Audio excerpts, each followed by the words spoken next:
ನಮಸ್ತೆ ವೀಕ್ಷಕರೇ, ಈ ವಿಡಿಯೋದಲ್ಲಿ ನಾನು ನಿಮಗೆ ತಿಳಿಸ್ಕೊಡ್ತಾ ಇರೋದು ಸ್ಟೂಡೆಂಟ್ ಬಸ್ ಪಾಸ್ನ ಯಾವ ರೀತಿ ಆನ್ಲೈನ್ ಅಪ್ಲಿಕೇಶನ್ ಹಾಕೋದು ಹೇಗೆ ಅಂತ ತಿಳಿಸ್ಕೊಡ್ತಾ ಹೋಗ್ತಾ ಇದ್ದೀನಿ. ವಿಡಿಯೋನ ಶುರು ಮಾಡೋದಕ್ಕೂ ಮುಂಚೆ ನನ್ನ ಚಾನಲ್ಗೆ ಅದೆಲ್ಲ ಸಬ್ಸ್ಕ್ರೈಬ್ ಆಗಿಲ್ವಾ, ಪ್ಲೀಸ್ ಸಬ್ಸ್ಕ್ರೈಬ್ ಆಗಿ ಬೆಲ್ ಐಕಾನ್ ಒತ್ತಿ ಅಂತ ಹೇಳ್ತಾ ವಿಡಿಯೋನ ಶುರು ಮಾಡೋಣ ಅಲ್ವಾ. ನೋಡ್ತಾ ಇರ್ಬೋದು, ಗೂಗಲ್ಗೆ ಹೋಗಿ ಸೇವಾ ಸಿಂಧು ಅಂತ ಹಾಕಿ ಸರ್ಚ್ ಕೊಟ್ಟಿದ ತಕ್ಷಣ ಇದರಲ್ಲಿ ಲಿಂಕ್ ಓಪನ್ ಆಗುತ್ತೆ. ಲಿಂಕ್ ಮೇಲೆ ಕ್ಲಿಕ್ ಮಾಡಿದ್ರೆ ವೆಬ್ಸೈಟ್ ಓಪನ್ ಆಗುತ್ತೆ. ವೆಬ್ಸೈಟ್ ಲಿಂಕ್ನ ನಾನು ಡಿಸ್ಕ್ರಿಪ್ಷನಲ್ಲಿ ಕೂಡ ಕೊಟ್ಟಿದ್ದೀನಿ, ಹೋಗಿ ಚೆಕ್ ಮಾಡ್ಬೋದು. ಅದ್ಮೇಲೆ ಕ್ಲಿಕ್ ಮಾಡಿದ್ರೆ ಈ ಥರ ವೆಬ್ಸೈಟ್ ಓಪನ್ ಆಗುತ್ತೆ. ಇಲ್ಲಿ ಯಾವ ರೀತಿ ಲಾಗಿನ್ ಆಗೋದು ಹೇಗೆ ಅಂತಲೂ ಕೂಡ ನಾನು ಇಲ್ಲಿ ಈ ವಿಡಿಯೋದಲ್ಲಿ ತೋರಿಸ್ಕೊಡ್ತೀನಿ. ನಿಮಗೆ ಲಾಗಿನ್ ಆಗಿಲ್ಲ, ರಿಜಿಸ್ಟ್ರ್ ಮಾಡ್ಕೊಂಡಿಲ್ಲ ಸೇವಾ ಸಿಂಧುಗೆ ಅಂದರೆ ರಿಜಿಸ್ಟ್ರು ಕೂಡ ನಾನು ಯಾವ ರೀತಿ ಮಾಡೋದು ಹೇಗೆ ಅಂತಲೂ ತಿಳಿಸ್ಕೊಡ್ತೀನಿ. ನೋಡ್ತಾ ಇರ್ಬೋದು, ಇಲ್ಲಿ ನಿಮ್ಮ ಮೊಬೈಲ್ ನಂಬರ್ ಅಂತ ಇದೆಯಲ್ಲ, ಮೊಬೈಲ್ ನಂಬರ್ ಜಾಗದಲ್ಲಿ ನಿಮ್ಮ ಮೊಬೈಲ್ ನಂಬರ್ನ ಹಾಕಿ ಗೆಟ್ OTP ಅಂತ ಕೊಟ್ಟರೆ ಇಲ್ಲಿ ತೋರಿಸ್ತಾ ಇರುತ್ತೆ ಇಮೇಲ್ ID, ಅದು ಮೊಬೈಲ್ ನಂಬರ್ ನಾಟ್ ರಿಜಿಸ್ಟರ್ಡ್ ಅಂತ ತೋರಿಸ್ತಾ ಇದೆ, ರಿಜಿಸ್ಟರ್ ಆಗಿಲ್ಲ ಅಂತ. ಇವಾಗ ಇಲ್ಲಿ ಕೆಳಗಡೆ ಬಂದರೆ ನ್ಯೂ ಯೂಸರ್ ಅಂತ ಇದೆಯಲ್ಲ, ರಿಜಿಸ್ಟರ್ ಇಯರ್ ಅಂತ ಅದ್ರ ಮೇಲೆ ಕ್ಲಿಕ್ನ ಮಾಡಬೇಕಾಗುತ್ತೆ. ಕ್ಲಿಕ್ ಆಗಿದ ತಕ್ಷಣ ನೆಕ್ಸ್ಟ್ ಪೇಜಲ್ಲಿ ಈ ಥರ ಓಪನ್ ಆಗುತ್ತೆ. ಆಧಾರ್ ಕಾರ್ಡ್ ಅಂದರೆ ಸ್ಟೂಡೆಂಟ್ ಆಧಾರ್ ಕಾರ್ಡ್ ತೊಗೊಂಡು ಆಧಾರ್ ಕಾರ್ಡ್ ನಂಬರ್ನ ಹಾಕ್ಕೋಬೇಕಾಗತ್ತೆ. ರಿಜಿಸ್ಟರ್ ಮಾಡ್ಕೊಳಕ್ಕೆ ಫಸ್ಟು ಆಧಾರ್ ಕಾರ್ಡ್ ನಂಬರ್ನ ಹಾಕ್ಕೋಬೇಕಾಗತ್ತೆ. ಆಧಾರ್ ಕಾರ್ಡ್ ನಂಬರ್ನ ಹಾಕ್ಕೊಂಡು ಕ್ಯಾಪ್ಚರ್ ಕೋಡ್ ಕಾಣ್ತಾ ಇದೆಯಲ್ಲ, ಅದೇ ರೀತಿ ಕ್ಯಾಪ್ಚರ್ ಕೋಡ್ನ ಹಾಕ್ಕೊಂಡು ನೆಕ್ಸ್ಟ್ ಮೇಲೆ ಕ್ಲಿಕ್ನ ಮಾಡಬೇಕಾಗತ್ತೆ. ಇದಕ್ಕೆ ಮೊಬೈಲ್ ನಂಬರ್ ಲಿಂಕ್ ಆಗಿರಲೇಬೇಕು. ಸ್ಟೂಡೆಂಟ್ದಾಗಲಿ ಪೇರೆಂಟ್ದಾಗಲಿ ಯಾರ್ದಾಗ್ತಿದೋ ಅದು ಮೊಬೈಲ್ ನಂಬರ್ ಲಿಂಕ್ ಆಗಿರಲೇಬೇಕು. ಅದಾದಮೇಲೆ OTP ಬಂದಿರುತ್ತಲ್ಲ, OTPನ ಎಂಟರ್ ಮಾಡಿ ಇಲ್ಲಿ ಕಂಟಿನ್ಯೂ ಅಂತ ಇದೆಯಲ್ಲ, ಕಂಟಿನ್ಯೂ ಮೇಲೆ ಕ್ಲಿಕ್ ಮಾಡಬೇಕಾಗತ್ತೆ. 6 ನಂಬರ್ಸ್ OTP ಆದಮೇಲೆ ನೋಡ್ತಾ ಇರ್ಬೋದು ಆಧಾರ್ ಕಾರ್ಡ್ ವೆರಿಫೈ ಆಗಿದೆ. ಇಲ್ಲೇ ಟಿಕ್ ಮಾರ್ಕ್ ಗ್ರೀನ್ ಕಲರ್ ಬಂದಿದೆ. ಅದಾದಮೇಲೆ ಕೆಳಗಡೆ ಬಂದರೆ ಇಲ್ಲಿ ಅಲೋ ಅಂತ ಇದೆಯಲ್ಲ, ಅಲೋ ಮೇಲೆ ಕ್ಲಿಕ್ ಮಾಡಬೇಕು. ಕ್ಲಿಕ್ ಆಗಿದ ತಕ್ಷಣ ನಿಮಗೆ ನೆಕ್ಸ್ಟ್ ರಿಜಿಸ್ಟ್ರೇಷನ್ ಫಾರ್ಮ್ ಓಪನ್ ಆಗುತ್ತೆ. ಇಲ್ಲಿ ನೋಡ್ತಾ ಇದ್ದಲ್ಲ, ಇಮೇಲ್ ID ಫಸ್ಟಲ್ಲಿ ಕೇಳುತ್ತೆ, ಸೆಕೆಂಡಲ್ಲಿ ಮೊಬೈಲ್ ನಂಬರ್ ಕೇಳುತ್ತೆ, ಆಮೇಲೆ ಪಾಸ್ವರ್ಡ್ನ ಹಾಕೋಬೇಕು. ಇಮೇಲ್ ID ಅವಶ್ಯಕತೆ ಇಲ್ಲ, ಜಸ್ಟ್ ನಿಮ್ಮ ಮೊಬೈಲ್ ನಂಬರ್ ಏನಿದೆಯೋ ಮೊಬೈಲ್ ನಂಬರ್ನ ಎಂಟರ್ ಮಾಡಬೇಕಾಗುತ್ತೆ. ಮೊಬೈಲ್ ನಂಬರ್ನ ಎಂಟರ್ ಮಾಡಿ ಇಲ್ಲಿ ಪಾಸ್ವರ್ಡ್ನ ಹಾಕ್ಕೋಬೇಕಾಗುತ್ತೆ. ಪಾಸ್ವರ್ಡ್ ನಿಮ್ಮ ಹತ್ರ ಯಾವುದಿದೆಯೋ ಪಾಸ್ವರ್ಡ್ ನೀವೇ ಕ್ರಿಯೇಟ್ ಮಾಡ್ಕೊಬೋದು ಓನಾಗಿ. ಯಾವ ಥರ ಅಂತ ಅಂದ್ಬಿಟ್ಟು ಕೆಳಗಡೆ ನೋಟಲ್ಲಿ ಕೂಡ ಕೊಡಲಾಗಿದೆ ರೆಡ್ ಮಾರ್ಕಲ್ಲಿ. ನಾನು ಇಲ್ಲಿ ಸೇಮ್ ಇಲ್ಲಿ ಕೆಳಗಡೆ ಏನಿದೆಯೋ admin@357 ಅಂತ ಸೇಮ್ ಅದೇ ಪಾಸ್ವರ್ಡ್ನ ನಾನು ಇಲ್ಲಿ ಹಾಕ್ಕೊತಾ ಇದ್ದೀನಿ. ನೀವು ಬೇಕಾದ್ರೆ ಅದೇ ಪಾಸ್ವರ್ಡ್ನ ನೀವು ಬೇಕಾದ್ರೆ ಹಾಕೋಬೋದು. ಅದೇ ರೀತಿ ನಿಮ್ಮ ಪಾಸ್ವರ್ಡ್ನ ಬೇರೆ ಚೇಂಜ್ ಮಾಡಿಕೊಂಡು ಕೂಡ ಹಾಕೋಬೋದು. ಅದು ಹಾಕಿದ್ಮೇಲೆ ಹಾಗೆ ಕೆಳಗಡೆ ಬಂದರೆ ಇಲ್ಲಿ ನೋಡ್ತಾ ಇದ್ದಲ್ಲ, ಇಲ್ಲಿ ಕ್ಯಾಪ್ಚರ್ ಕೋಡ್ ಕಾಣ್ತದೆ. ಕ್ಯಾಪ್ಚರ್ ಕೋಡ್ನ ಹೇಗಿದೆಯೋ ಹಾಗೆ ಟೈಪ್ ಮಾಡಿ ಸಬ್ಮಿಟ್ ಮೇಲೆ ಕ್ಲಿಕ್ ಮಾಡಬೇಕು. ಕ್ಲಿಕ್ ಮಾಡಿದ ತಕ್ಷಣ ಇದರ ವೆರಿಫಿಕೇಷನ್ ಕೇಳುತ್ತೆ. ವೆರಿಫಿಕೇಷನ್ ಓಕೆ ಅಂತ ಮಾಡಿ ಇಲ್ಲಿ ರೀಸೆಂಡ್ ಅಂತ ಇದೆ ನೋಡ್ತಾ ಇರ್ಬೋದು ಆಪ್ಷನು ಗ್ರೀನ್ ಕಲರಲ್ಲಿ, ಆದಮೇಲೆ ಕ್ಲಿಕ್ ಮಾಡಬೇಕಾಗತ್ತೆ. ಕ್ಲಿಕ್ ಮಾಡಿದ ತಕ್ಷಣ ಇದು ಕೇಳುತ್ತೆ OTP ಸೆಂಡ್ ಮಾಡಿದ್ದೀವಿ ಅಂತ. 6 ನಂಬರ್ಸ್ ಅಂತ OTP ಅದೇ ನಂಬರ್ಗೆ ಹೋಗಿರುತ್ತೆ. ಆ ನಂಬರ್ OTP ಏನು ಬಂದಿರುತ್ತಲ್ಲ OTPನ ಈ ಬಾಕ್ಸಲ್ಲಿ ಕಾಣ್ತಾ ಇರೋ ಬಾಕ್ಸಲ್ಲಿ ಟೈಪ್ನ ಮಾಡ್ಕೋಬೇಕಂತೆ. ಎಂಟರ್ ಮಾಡ್ಕೊಂಡು OTP ಎಂಟರ್ ಮಾಡಿ ವ್ಯಾಲಿಡೇಟ್ ಅಂತ ಕಾಣ್ತಾ ಇದೆಯಲ್ಲ ಕೆಳಗಡೆ, ವ್ಯಾಲಿಡೇಟ್ ಮೇಲೆ ಕ್ಲಿಕ್ನ ಮಾಡಬೇಕಾಗುತ್ತೆ. ಕ್ಲಿಕ್ ಆಗಿದ ತಕ್ಷಣ ನಿಮಗೆ ನಿಮ್ಮ ರಿಜಿಸ್ಟ್ರೇಷನ್ ಕಂಪ್ಲೀಟ್ ಆಗುತ್ತೆ. ರಿಜಿಸ್ಟ್ರೇಷನ್ ಏನು ಸೇವಾ ಸಿಂಧುಗೆ ರಿಜಿಸ್ಟ್ರೇಷನ್ ಮಾಡ್ತಿದ್ದಲ್ಲ ಅದು ಸಕ್ಸಸ್ಫುಲ್ ಆಗಿದೆ ಅಂತ ತೋರಿಸ್ತಾ ಇದೆ.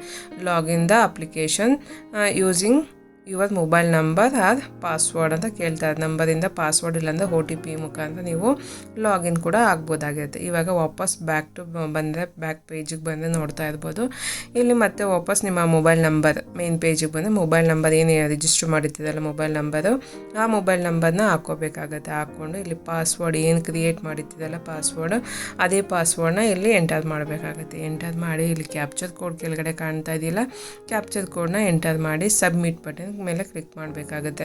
ಪಾಸ್ವರ್ಡ್ ಮರ್ತೋಗಿದೆ ಲಾಗಿನ್ ಆಗಬೇಕಾದ್ರೆ ಗೆಟ್ OTP ಅಂತ ಕೊಟ್ಟರು ಕೂಡ OTP ಹಾಕೊಂಡು ಕೂಡ ಲಾಗಿನ್ ಆಗ್ಬೋದಾಗುತ್ತೆ. ನೋಡಿ ಸಬ್ಮಿಟ್ ಆಯಿತು. ಸಬ್ಮಿಟ್ ಆಗಿದ ತಕ್ಷಣ ಲಾಗಿನ್ ಆಗಿದೆ. ವೆಲ್ಕಮ್ ಟು ಸರ್ವಿಸ್ ಪ್ಲೇಸ್ ಅಂತ ಅಂದ್ಬಿಟ್ಟು ಇಲ್ಲಿ ಮೆನು ನೋಡ್ತಾ ಇದ್ದಿದ್ದಲ್ಲ, ಮೆನು ಕೆಳಗಡೆ ತುಂಬ ಆಪ್ಷನ್ಸ್ಗಳಿದ್ದಾವೆ. ಇಲ್ಲಿ ಮೆನು ಕೆಳಗಡೆ ಅಪ್ಲೈ ಫಾರ್ ಸರ್ವಿಸಸ್ ಅಂತ ಸೆಕೆಂಡ್ ಒನ್ ನೋಡ್ತಾ ಇದ್ದಲ್ಲ, second one apply for services ಅಂತ ಅದ್ರ ಮೇಲೆ ಕ್ಲಿಕ್ ಮಾಡಿದ್ರೆ ಮತ್ತೆ ವ್ಯೂ ಆಲ್ ಅವೈಲೇಬಲ್ ಸರ್ವಿಸಸ್ ಅಂತ ಅಂದ್ಬಿಟ್ಟು ಶೋ ಆಗ್ತಾ ಇದೆ. ಅದ್ರ ಮೇಲೆ ಕ್ಲಿಕ್ ಮಾಡಬೇಕಾಗತ್ತೆ. ಅಪ್ಲಿಕೇಶನ್ ಫಾರ್ ಸರ್ವಿಸಸ್ ಅಂತ ಮೇಲೆ ಕ್ಲಿಕ್ ಮಾಡಿದ್ರೆ ವ್ಯೂ ಆಲ್ ಅವೈಲೇಬಲ್ ಸರ್ವಿಸಸ್ ಅಂತ ತೋರಿಸುತ್ತೆ. ಅದ್ರ ಮೇಲೆ ಕ್ಲಿಕ್ ಮಾಡಿದ್ರೆ ಇಷ್ಟೊಂದು ಸರ್ವಿಸ್ ಓಪನ್ ಆಗುತ್ತೆ. ಇಲ್ಲಿ ಎಷ್ಟು ಸರ್ವಿಸ್ ಇದೆ ಅಂತ ನೀವೇ ನೋಡ್ತಾ ಇರ್ಬೋದು. 1 to 94 ಪೇಜಸ್ ಇದೆ ಇಲ್ಲಿ ಟೋಟಲ್ ಆಗಿ. ಅಷ್ಟು ಪೇಜಲ್ಲೂ 10 ಅಂತ ಅಂದರೆ ತುಂಬಾ ಸರ್ವಿಸಸ್ ಇದೆ. ನೀವು ತುಂಬ ಹುಡ್ಕೋದಕ್ಕೆ ಆಗೋದಿಲ್ಲ. ಅದಕ್ಕೋಸ್ಕರ ಇಲ್ಲಿ ಮೇಲ್ಗಡೆ ಸರ್ಚ್ ಅಂತ ಬಟನ್ ನೋಡೋದಲ್ಲ, ಸರ್ಚಲ್ಲಿ BMTC ಬಸ್ ಅಂತ ಹಾಕೋದು ಸಾಕು. ನಿಮಗೆ ಇಷ್ಟು ಆಪ್ಷನ್ BMTCಗೆ ಏನೆಲ್ಲ ಆಪ್ಷನ್ ಸರ್ವಿಸ್ಗಳಿದ್ದಾವೆ ಅಲ್ಲಿ ಓಪನ್ ಆಗುತ್ತೆ. ನಾನು ಫೋರ್ತ್ ಒನ್ ನೋಡ್ತಾ ಸ್ಟೂಡೆಂಟ್ ಬಸ್ ಪಾಸ್ ಅಂತ ಅದ್ರ ಮೇಲೆ ಕ್ಲಿಕ್ ಮಾಡಬೇಕು. ಕ್ಲಿಕ್ ಮಾಡಿದ ತಕ್ಷಣ ಇದರ ಆಪ್ಷನ್ ಓಪನ್ ಆಗುತ್ತೆ. ಇಲ್ಲಿ ಪ್ರೊಸೀಡ್ ಫಾರ್ ಅಪ್ಲೈ ಅಂತ ಇದೆಯಲ್ಲ ಗ್ರೀನಲ್ಲಿ, ಅದ್ರ ಮೇಲೆ ಕ್ಲಿಕ್ನ ಮಾಡಬೇಕಾಗತ್ತೆ. ಕ್ಲಿಕ್ ಆಗಿದ ತಕ್ಷಣ ನಿಮಗೆ ಅಪ್ಲಿಕೇಶನ್ ಫಾರ್ಮು ಓಪನ್ ಆಗುತ್ತೆ. BMTCಗೆ ಅಪ್ಲಿಕೇಶನ್ ಫಾರ್ಮ್ ಏನು ಫಿಲ್ ಮಾಡಬೇಕು ಆ ಫಾರ್ಮು ಓಪನ್ ಆಗುತ್ತೆ. ನೋಡ್ತಾ ಇರ್ಬೋದು, ಬೆಂಗಳೂರು ಮಹಾನಗರ ಸಾರಿಗೆ ಸಂಸ್ಥೆ ಅಂತ ಅಂದ್ಬಿಟ್ಟು application for BMTC student bus pass 25-26 ಅಂತ ಅಂದ್ಬಿಟ್ಟು ತೋರಿಸ್ತಾ ಇದೆ. ಇಲ್ಲಿ ಯಾವ ರೀತಿ ಅಪ್ಲಿಕೇಶನ್ ಹಾಕೋದು ಹೇಗೆ ಅಂತ ಇನ್ಸ್ಟ್ರಕ್ಷನ್ ಕೂಡ ಏನೆಲ್ಲ ಡಾಕ್ಯುಮೆಂಟ್ ಬೇಕು ಅಂತ ಕೂಡ ಇಲ್ಲಿ ಕೊಡಲಾಗಿದೆ. ಇನ್ಫಾರ್ಮೇಷನ್ ಅಂತ ಅಂದ್ಬಿಟ್ಟು ಇಲ್ಲಿ ನೋಡ್ತಾ ಇದೆ. ಇಷ್ಟು ಡಾಕ್ಯುಮೆಂಟ್ ಏನೆಲ್ಲ ಡಾಕ್ಯುಮೆಂಟ್ ಬೇಕು ಮತ್ತು ಯಾವ ಥರ ಅಪ್ಲೈ ಮಾಡೋದು ಅಂತ ಕೂಡ ಇಲ್ಲಿ ಇನ್ಸ್ಟ್ರಕ್ಷನ್ ಕೊಡಲಾಗಿದೆ, ನೋಡಬಹುದು. ಇದಾದಮೇಲೆ ಕೆಳಗಡೆ ಬಂದರೆ ಸಿಟಿಸನ್ಶಿಪ್ ಕೇಳ್ತಾ ಇದೆ. ನಿಮ್ಮ ಸಿಟಿಸನ್ಶಿಪ್ ಯಾವುದು ಅಂತ ಕೇಳ್ತಾ ಇದೆ. ಇಂಡಿಯನ್ ಸಿಟಿಸನ್ ಅಂತ ಆಯ್ಕೆ ಮಾಡ್ಕೋಬೇಕಾಗತ್ತೆ. ಆಯ್ಕೆ ಮಾಡ್ಕೊಂಡಾದ್ಮೇಲೆ ಇಲ್ಲಿ ಆಧಾರ್ ಅಂತ ಅಥೆಂಟಿಕೇಷನ್ ಅಂತ ಇದೆಯಲ್ಲ, ಆಧಾರ್ OTP ಅಥೆಂಟಿಕೇಷನ್ ಮೇಲೆ ಕ್ಲಿಕ್ ಮಾಡಬೇಕಾಗುತ್ತೆ. ಕ್ಲಿಕ್ ಆಗಿದ ತಕ್ಷಣ ನೆಕ್ಸ್ಟ್ ಪೇಜ್ ಓಪನ್ ಆಗುತ್ತೆ. ಇಲ್ಲಿ ನೋಡ್ತಾ ಇದೆ KYC ಸರ್ವಿಸ್ ಅಂತ ಅಂದ್ಬಿಟ್ಟು ಸೇವೆ ಅಂತ, KYC ಸೇವೆ ಅಂತ. ಇಲ್ಲಿ ಸ್ಟೂಡೆಂಟ್ ಏನು ಪರ್ಪಸ್ ಏನು ಅಂತ, ಉದ್ದೇಶ ಏನು ಅಂತ BMTC ಬಸ್ ಪಾಸ್ಗೆ ಅಂತ ಅಂದ್ಬಿಟ್ಟು ಅಲ್ಲೇ ತೋರಿಸಲಾಗಿದೆ. ಇಲ್ಲಿ ಆಧಾರ್ ನಂಬರ್ ಅಂತ ಕೇಳ್ತಾ ಇದೆಯಲ್ಲ, ಅಲ್ಲಿ ಆಧಾರ್ ನಂಬರ್ನ ಎಂಟರ್ ಮಾಡಬೇಕಾಗುತ್ತೆ. ಸ್ಟೂಡೆಂಟ್ದು ಮಗು ಪೇರೆಂಟ್ಸ್ದಲ್ಲ, ಸ್ಟೂಡೆಂಟು ಆಧಾರ್ ಕಾರ್ಡ್ ನಂಬರ್ನ ಎಂಟರ್ ಮಾಡಿ ಚೆಕ್ ಬಾಕ್ಸ್ ಇದೆಯಲ್ಲ, ಚೆಕ್ ಬಾಕ್ಸ್ ಮೇಲೆ ಕ್ಲಿಕ್ ಮಾಡಿ ನನ್ನ ಆಧಾರ್ ಮಾಹಿತಿ ಅಂತ. ಅದಾದಮೇಲೆ ಕೆಳಗಡೆ ಬಂದರೆ OTP ಅಂತ ಸೆಲೆಕ್ಟ್ ಮಾಡ್ಕೋಬೇಕು. OTP ಸೆಲೆಕ್ಟ್ ಆದಮೇಲೆ ನೆಕ್ಸ್ಟ್ ಇಲ್ಲಿ ಓಪನ್ ಆಗುತ್ತೆ ಜನರೇಟ್ OTP ಅನ್ನೋದು ಆಪ್ಷನು ಓಪನ್ ಆಗುತ್ತೆ. ಅದ್ರ ಮೇಲೆ ಕ್ಲಿಕ್ನ ಮಾಡಬೇಕಾಗುತ್ತೆ. ಅದ್ರ ಮೇಲೆ ಕ್ಲಿಕ್ ಮಾಡಿದ್ರೆ ನೋಡ್ತಾ ಇಲ್ಲ OTP ಸಕ್ಸಸ್ಫುಲ್ಲಾಗಿ ಸೆಂಡ್ ಆಗಿದೆ ಅಂತ ತೋರಿಸ್ತಾ ಇದೆ. ಆಧಾರ್ ಕಾರ್ಡ್ಗೆ ಏನು ಮೊಬೈಲ್ ನಂಬರ್ ಲಿಂಕ್ ಆಗಿರುತ್ತಲ್ವ ಅದೇ ನಂಬರ್ಗೆ OTP ಹೋಗುತ್ತೆ. 6 ನಂಬರ್ಸ್ ಅಂತ OTP ಹೋಗುತ್ತೆ. ಆ OTPನ ಎಂಟರ್ ಮಾಡಿ ಇಲ್ಲಿ ಸಬ್ಮಿಟ್ ಅಂತ ಇದೆಯಲ್ಲ, ಸಬ್ಮಿಟ್ ಮೇಲೆ ಕ್ಲಿಕ್ನ ಮಾಡಬೇಕಾಗತ್ತೆ. ಸಬ್ಮಿಟ್ ಅಂತ ಕ್ಲಿಕ್ ಆಗಿದ ತಕ್ಷಣ ನೆಕ್ಸ್ಟ್ ವಾಪಸ್ ನಿಮಗೆ ಅದೇ ಪೇಜ್ಗೆ ಬರುತ್ತೆ. ನಿಮಗೆ ಫಸ್ಟ್ ಸ್ಟಾರ್ಟಿಂಗ್ ಪೇಜಿಗೆ ಬರುತ್ತೆ. ಇಲ್ಲಿ ನೋಡ್ತಾ ಇರಲ್ಲ, ಇಲ್ಲಿ ನೆಕ್ಸ್ಟು ಇಲ್ಲಿ ಕ್ಲಿಕ್ ಟು ಗೆಟ್ ಡೇಟಾ ಅಂತ ಇದೆಯಲ್ಲ, ಆ ಆಪ್ಷನ್ ಮೇಲೆ ಕ್ಲಿಕ್ನ ಮಾಡಬೇಕಾಗುತ್ತೆ. ಕ್ಲಿಕ್ ಮಾಡಿ ಅಂತ ತೋರಿಸ್ತಾ ಇದೆ. ಅದ್ರ ಮೇಲೆ ಕ್ಲಿಕ್ ಮಾಡಿದ ತಕ್ಷಣ ಈ ಥರ ನೆಕ್ಸ್ಟ್ ಆಪ್ಷನ್ ತೋರಿಸುತ್ತೆ. ಓಕೆ ಅಂತ ಕೊಡಬೇಕು. ಓಕೆ ಅಂತ ಕೊಟ್ಟಿದ ತಕ್ಷಣ ನೀವು KYC ಮಾಡಿದ್ದೀರಲ್ಲ ಮಗು, Aadhaar card KYC full authentication ಆಗಿ ಬರುತ್ತೆ. ಅಂದರೆ ಅದು ಪೀಚ್ ಆಗಿ ಬಂದಿತ್ತು, ಅವ್ರ ಹೆಸರಾಗಿರ್ಬೋದು ಮಗುದು, ಮತ್ತು ಮಗು ಫೋಟೋ ಮತ್ತು ಡೇಟ್ ಆಫ್ ಬರ್ತ್ ಪ್ರತಿಯೊಂದು ಕೂಡ ಏಜ್ ಎಷ್ಟು ಅಂತ ಕೂಡ ಇಲ್ಲಿ ಶೋ ಆಗ್ತಾ ಇರುತ್ತೆ. ಪ್ರತಿಯೊಂದು ವೆರಿಫೈ ಮಾಡ್ಕೊಂಡಾದ್ಮೇಲೆ ಇಲ್ಲಿ ನೆಕ್ಸ್ಟ್ ಕೇಳೋ ಆಪ್ಷನು ತಂದೆ ತಾಯಿ ಹೆಸರನ್ನ ಕೇಳ್ತಾ ಇದೆ. ಮಗುವಿನ ತಂದೆ ತಾಯಿ ಹೆಸರನ್ನ ಇಲ್ಲಿ ಟೈಪ್ನ ಮಾಡ್ಕೋಬೇಕಾಗತ್ತೆ. ಟೈಪ್ ಮಾಡ್ಕೊಂಡಾದ್ಮೇಲೆ ಕೆಳಗಡೆ ನೆಕ್ಸ್ಟ್ ಬಂದು ಪೇರೆಂಟ್ಸ ಮೊಬೈಲ್ ನಂಬರ್ ಕೇಳ್ತಾ ಇದೆ. ಮೊಬೈಲ್ ನಂಬರ್ನ ಎಂಟರ್ ಮಾಡಬೇಕಾಗತ್ತೆ. ಮೊಬೈಲ್ ನಂಬರ್ನ ಎಂಟ್ರಿ ಮಾಡಿದ ತಕ್ಷಣ ಒಂದು OTP ಕೂಡ ಕೇಳುತ್ತೆ. ಅಂದರೆ ವೆರಿಫಿಕೇಷನ್ ಆಗೋದಕ್ಕೆ ಒಂದು OTP ಕೂಡ ಕೇಳುತ್ತೆ. OTP ಬಂದಿರೋಂಥ 6 ನಂಬರ್ಸ್ OTP ಇಲ್ಲ ಹಾಕ್ಕೋಬೇಕಾಗತ್ತೆ. ಏನು ನಂಬರ್ ರಿಜಿಸ್ಟರ್ ಮಾಡಿರ್ತೀರಲ್ಲ ಅಲ್ಲಿ ಇವಾಗ ಎಂಟರ್ ಮಾಡ್ತಿರಲ್ಲ ಪೇರೆಂಟ್ದು, ಆ ನಂಬರ್ಗೆ 6 ನಂಬರ್ಸ್ ಅಂತ OTPನ ಎಂಟರ್ ಮಾಡಿ ವ್ಯಾಲಿಡೇಟ್ ಅಂತ ಇದೆಯಲ್ಲ ಕೆಳಗಡೆ, ವ್ಯಾಲಿಡೇಟ್ ಮೇಲೆ ಕ್ಲಿಕ್ನ ಮಾಡಬೇಕು. ಮಾಡಿದ ತಕ್ಷಣ ಇಲ್ಲಿ ನೋಡಿ ವೆರಿಫೈ ಆಗಿದೆ ಅಂತ ತೋರಿಸ್ತಾ ಇದೆ. ಓಕೆ ಅಂತ ಕೊಡಬೇಕು. ಇದಾದಮೇಲೆ ನೆಕ್ಸ್ಟ್ ಬಂದರೆ ಇಲ್ಲಿ ನಿಮ್ಮ ರೇಷನ್ ಕಾರ್ಡ್ ನಂಬರ್ ಏನೇ ಇದ್ದರೆ, ರೇಷನ್ ಕಾರ್ಡ್ ನಂಬರ್ ಇದ್ದರೆ ಹಾಕ್ಕೊಳ್ಳಿ, ಆಪ್ಷನಲ್ ಆಗಿದೆ. ಇದಕ್ಕೆ ಹಾಕ್ಕೊಳ್ಳೇಬೇಕು ಅಂತ ಏನಿಲ್ಲ, ರೂಲ್ಸ್ ಇಲ್ಲ, ಹಾಕ್ಕೊಳಂಗಿದೆ ಹಾಕ್ಕೋಬಹುದು. ಇದಾದಮೇಲೆ ನೆಕ್ಸ್ಟ್ ಬಂದರೆ ಇಲ್ಲಿ ಕೆಳಗಡೆ SC/ST ಕ್ಯಾಟಗರಿನ ಇಲ್ಲ ಜನರಲ್ ಅಂತ ಕೇಳ್ತಾ ಇದೆ. ನೀವೇನಾದರೂ ಜನರಲ್ ಆದರೆ ಏನೂ ಅವಶ್ಯಕತೆ ಇರೋದಿಲ್ಲ ನಿಮ್ಮ ಹತ್ರ SC/ST ನಂಬರೆಲ್ಲ ಹಾಕಬೇಕು ಅಂತ, RD ನಂಬರೆಲ್ಲ ಹಾಕಬೇಕು ಅಂತ. ಅದೇ SC/ST ಅಂತ ಆದರೆ ಸೆಲೆಕ್ಟ್ ಮಾಡಿಕೊಂಡ್ರೆ RD ನಂಬರ್ನ ಹಾಕಲೇಬೇಕಾಗತ್ತೆ. ಅಲ್ಲಿ ರೆಡ್ ಮಾರ್ಕ ಇರುತ್ತೆ, RD ನಂಬರ್ನೆಲ್ಲ ಹಾಕೋಬೇಕು. ಇಲ್ಲಿ ನಾನು ಜನರಲ್ ಅಂತ ಕೊಡ್ತಾಯಿದ್ದೀನಿ, ಅವಶ್ಯಕತೆ ಇಲ್ಲ, RD ನಂಬರ್ ಏನು ಕೇಳ್ತಾ ಇಲ್ಲ. ಇವಾಗ ನೆಕ್ಸ್ಟ್ ಇಲ್ಲಿ ಕೆಳಗಡೆ ಇವಾಗ ಪ್ರೆಸೆಂಟಲ್ಲಿರೋ ಅಂಥ ಅಡ್ರೆಸ್ನ ಹಾಕ್ಕೊಳ್ಳಿ ಅಂತ ಕೇಳ್ತಾ ಇದೆ. ಆಧಾರ್ ಕಾರ್ಡಲ್ಲಿರೋದು ಸೇಮ್ ಅಡ್ರೆಸ್ಸಾ ಹೌದೋ ಇಲ್ವೋ ಅಂತ ಫಸ್ಟ್ ಕೇಳ್ತಾ ಇದೆ. ಇಲ್ಲಿ ನಾನು ಆಧಾರ್ ಕಾರ್ಡಲ್ಲಿರೋ ಅಡ್ರೆಸ್ಸು ಇವಾಗ ಪ್ರೆಸೆಂಟ್ ಇವ್ರಿರೋ ಅಡ್ರೆಸ್ಸು ಒಂದೇ ಅಲ್ಲ ಇರೋದ್ರಿಂದ ನಾನು ಇಲ್ಲ ಅಂತ ಹಾಕ್ಕೊತಾ ಇದ್ದೀನಿ. ಸೇಮ್ ಅಲ್ಲ ಅಂತ ಹಾಕ್ಕೊತಾನೆ. ಹಾಕ್ಕೊಂಡು ಇಲ್ಲ ಅಂತ ಆದಮೇಲೆ ಇಲ್ಲಿ ವಿಳಾಸನ ಹಾಕೋಬೇಕಾಗುತ್ತೆ. ಇವಾಗ ಅಟ್ ಪ್ರೆಸೆಂಟ್ ಯಾವ ಅಡ್ರೆಸ್ಸಲ್ಲಿ ನೀವು ಇದ್ದೀರೋ ಪ್ರತಿಯೊಂದು ಕೂಡ ಹಾಕ್ಕೋಬೇಕಾಗತ್ತೆ.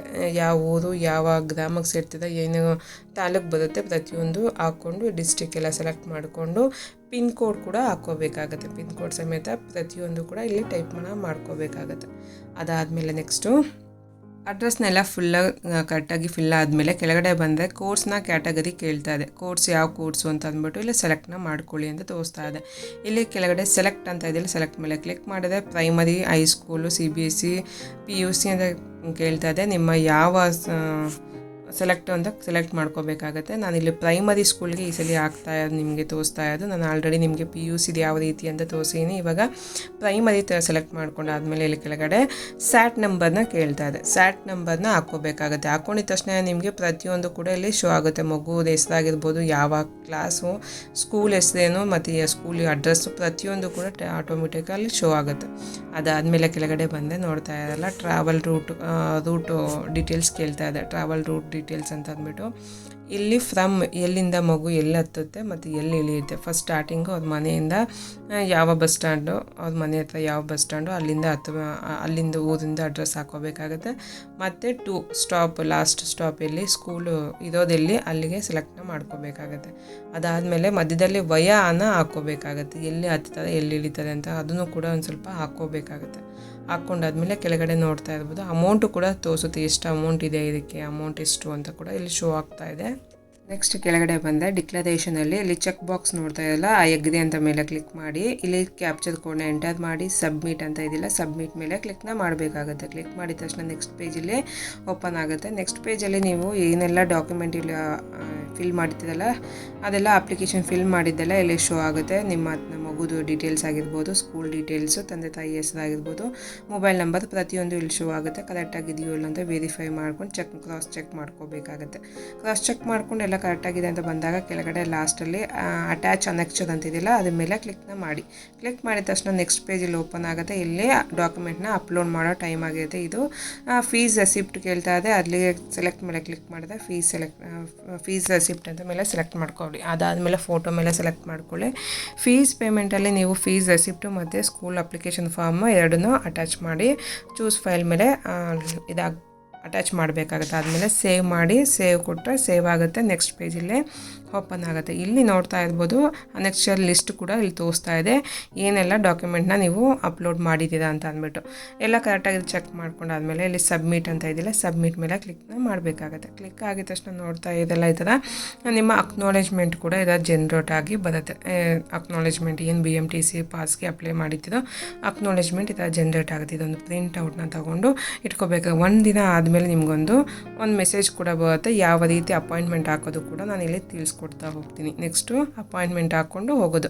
ಅಪ್ಲಿಕೇಶನ್ ಹಾಕೋದು ಹೇಗೆ ಅಂತ ನೋಡೋದಲ್ಲ, ಅಪ್ಲಿಕೇಶನ್ ಹಾಕಿ ಫಸ್ಟ್ ರಿಜಿಸ್ಟ್ರೇಷನ್ ಮಾಡೋದು ಹೇಗೆ, ಲಾಗಿನ್ ಆಗಿ ಅಪ್ಲಿಕೇಶನ್ ಹಾಕೋದು ಹೇಗೆ ಅಂತ ತಿಳ್ಕೊಂಡ್ರೆ ಇವಾಗ ನೆಕ್ಸ್ಟ್ ನಾನು ತಿಳಿಸ್ಕೊಡ್ತಾ ಇರೋದು ಅಪಾಯಿಂಟ್ಮೆಂಟ್ನ ಯಾವ ರೀತಿ ಹಾಕ್ಕೊಳೋದು ಅಂದ್ಬಿಟ್ಟು. ಸೇಮ್ ಅದೇ ಮೊಬೈಲ್ ನಂಬರ್ನ ಇಲ್ಲಿ ಎಂಟರ್ ಮಾಡ್ಕೋಬೇಕಾಗುತ್ತೆ. ವಾಪಸ್ ಮೇನ್ ಪೇಜಲ್ಲಿ ಲಾಗಿನ್ ಆಗೋದಕ್ಕೆ ವಾಪಸ್ ಫೋನ್ ನಂಬರ್ನ ಎಂಟರ್ ಮಾಡಿ, ಪಾಸ್ವರ್ಡ್ ಗೊತ್ತಿದೆ ಪಾಸ್ವರ್ಡ್ನ ಹಾಕ್ಕೋಬೇಕಾಗುತ್ತೆ. ಗೊತ್ತಿಲ್ಲ ಅಂದರೆ ಗೆಟ್ OTP ಅಂತಿದೆಯಲ್ಲ, ಗೆಟ್ OTP ಮೇಲೆ ಕ್ಲಿಕ್ ಮಾಡಿದ್ರೆ ಒಂದು OTP ಕೂಡ ಹೋಗಿರುತ್ತೆ. ಆ OTPನ ಹಾಕ್ಕೊಂಡು ಕ್ಯಾಪ್ಚರ್ ಕೋಡ್ನ ಎಂಟರ್ ಮಾಡಿ ಸಬ್ಮಿಟ್ ಅಂತ ಇದೆಯಲ್ಲ, ಸಬ್ಮಿಟ್ ಮೇಲೆ ಕ್ಲಿಕ್ನ ಮಾಡಬೇಕಾಗುತ್ತೆ. ಪಾಸ್ವರ್ಡ್ ಗೊತ್ತಿಲ್ಲ ಅಂದಾಗ ಗೆಟ್ OTP ಕೊಟ್ಟರೆ ಅದು ಕೂಡ ವರ್ಕ್ ಆಗುತ್ತೆ. ಇಲ್ಲ ಅಂತಂದರೆ ನಿಮ್ಗೆ ಪಾಸ್ವರ್ಡ್ ಗೊತ್ತಿದೆ ಅಂತಂದರೆ ಪಾಸ್ವರ್ಡ್ ಹಾಕಿ ಕ್ಯಾಪ್ಚರ್ ಕೋಡ್ ಹಾಕಿ ಸಬ್ಮಿಟ್ ಕೊಟ್ಟರೆ ಲಾಗಿನ್ ಕೂಡ ಆಗುತ್ತೆ. ನೋಡ್ತಾ ಇರ್ಬೋದು ಇವಾಗ ಲಾಗಿನ್ ಆಗಿದೆ. ಇಲ್ಲಿ ಲಾಗಿನ್ ಆದಮೇಲೆ ಇಲ್ಲಿ ನೋಡ್ತಾ ಇದ್ವಿ ಮೆನು ಕೆಳಗಡೆ ಅಪ್ಲೈ ಫಾರ್ ಸರ್ವಿಸಸ್ ಅಂತಿದೆ, ಅದ್ರ ಮೇಲೆ ಕ್ಲಿಕ್ ಮಾಡಿದ್ರೆ ವ್ಯೂ ಅವೈಲೇಬಲ್ ಸರ್ವಿಸಸ್ ಓಪನ್ ಆಗುತ್ತೆ. ಅದ್ರ ಮೇಲೆ ಕ್ಲಿಕ್ ಮಾಡಿದ ತಕ್ಷಣ ತುಂಬ ಸರ್ವಿಸಸ್ ಓಪನ್ ಆಗುತ್ತೆ. ಆ ಸರ್ವಿಸಲ್ಲಿ ಇಲ್ಲಿ ಸರ್ಚಲ್ಲಿ BMTC ಅಂತ ಹಾಕಿ ಸರ್ಚ್ ಕೊಟ್ಟರೆ ಇಲ್ಲಿ ನೋಡ್ತಾ ಇರಲ್ಲ application for appointment for BMTC bus pass ಅಂತ ಅಂದ್ಬಿಟ್ಟು ಅದ್ರ ಮೇಲೆ ಕ್ಲಿಕ್ನ ಮಾಡಿ. ಕ್ಲಿಕ್ ಮಾಡಿದ ತಕ್ಷಣ ನೋಡ್ತಾ ಇರಲ್ಲ ಅಪ್ಲಿಕೇಶನ್ ಫಾರ್ಮ್ ಓಪನ್ ಆಗುತ್ತೆ. ಈ ಫಾರಮಲ್ಲಿ ಬೆಂಗಳೂರು ಮಹಾನಗರ ಸಾರಿಗೆ ಸಂಸ್ಥೆ ಅಂತ ತೋರಿಸ್ತಾ ಇದೆ. Applications to schedule and appointment for BMTC bus pass ಅಂತ ತೋರಿಸ್ತಾ ಇದೆ. ಇಲ್ಲಿ ಕೆಳಗಡೆ ಬಸ್ ಪಾಸ್ಗೆ ಅಪ್ಲೈ ಮಾಡೋದು. ನೀವು ಏನು ಪೇಪರ್ ನಿಮ್ಗೆ ಅಕ್ನಾಲೇಜ್ಮೆಂಟ್ ಬಂದಿರುತ್ತಲ್ಲ, ಅಕ್ನಾಲೇಜ್ಮೆಂಟ್ ಪೇಪರಲ್ಲಿ ಅಪ್ಲಿಕೇಶನ್ ನಂಬರ್ ಇರುತ್ತೆ. ಒಂದಿನ ಆದಮೇಲೆ ಇದನ್ನು ಅಪ್ಲೈನ ಮಾಡಬೇಕಾಗತ್ತೆ. ಆ ಕ್ಷಣನೇ ತೊಗೊಂಡ್ರೆ ಆಗಿರೋದಿಲ್ಲ, ಅದು ಅಪ್ರೂವಲ್ ಆಗಿರೋದಿಲ್ಲ. ಅಪ್ಲಿಕೇಶನ್ನ ನಂಬರ್ ಹಾಕ್ಕೊಬೇಕಾಗತ್ತೆ. ಅದಾದಮೇಲೆ ಅಪಾಯಿಂಟ್ಮೆಂಟ್ ಡೇಟು, ಯಾವ ಡೇಟ್ಗೆ ಹೋಗ್ತೀರಾ ಅಂತದನ್ನ ಸೆಲೆಕ್ಟ್ ಮಾಡ್ಕೋಬೇಕಾಗತ್ತೆ.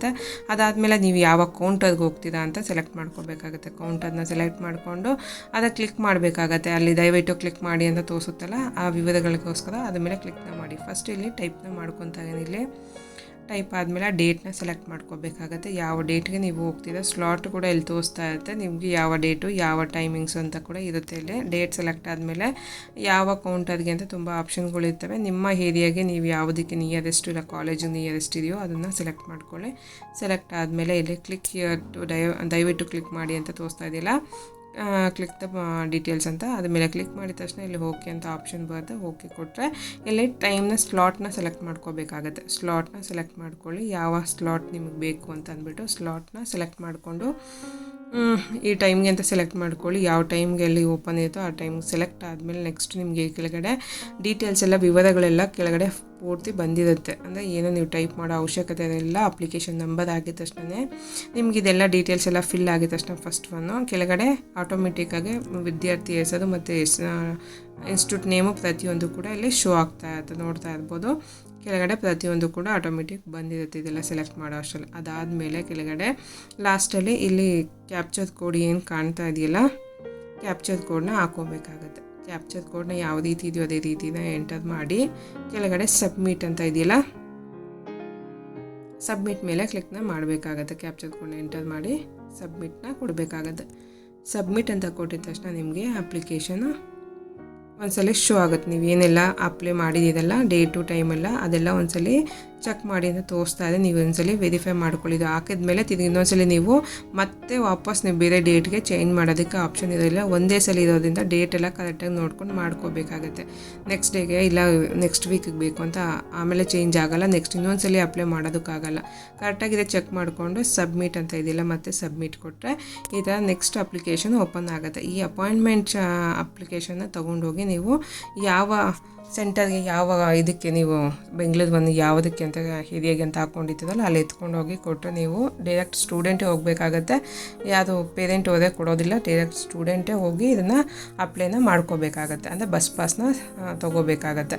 ನೋಡೋದಲ್ಲ ಎಷ್ಟು ಅಮೌಂಟು ಕೂಡ ಅಲ್ಲೇ ತೋರಿಸಿರ್ತಾರೆ. ಅಷ್ಟು ಅಮೌಂಟ್ ಎತ್ಕೊಂಡು ಹೋಗಿ ಕೊಟ್ಟರೆ ಅಪ್ಲೈ ಬಸ್ ಪಾಸ್ನ ನಿಮಗೆ ಮಾಡಿ ಕೊಡ್ತಾರೆ. ನೋಡೋದೆಲ್ಲ ಯಾವ ರೀತಿ ಅಪ್ಲೈ ಮಾಡೋದು ಹೇಗೆ ಅಂತ ಅಂದ್ಬಿಟ್ಟು ಸ್ಟೆಪ್ ಬೈ ಸ್ಟೆಪ್ ಯೂಸ್ಫುಲ್ ಆಗಿದೆ. ಲೈಕ್ ಮಾಡಿ, ಶೇರ್ ಮಾಡಿ, ಕಮೆಂಟ್ ಮಾಡಿ ತಿಳಿಸಿ. ಸಿಗೋಣ ಹೊಸ ವಿಡಿಯೋದಲ್ಲಿ. Thank you for watching.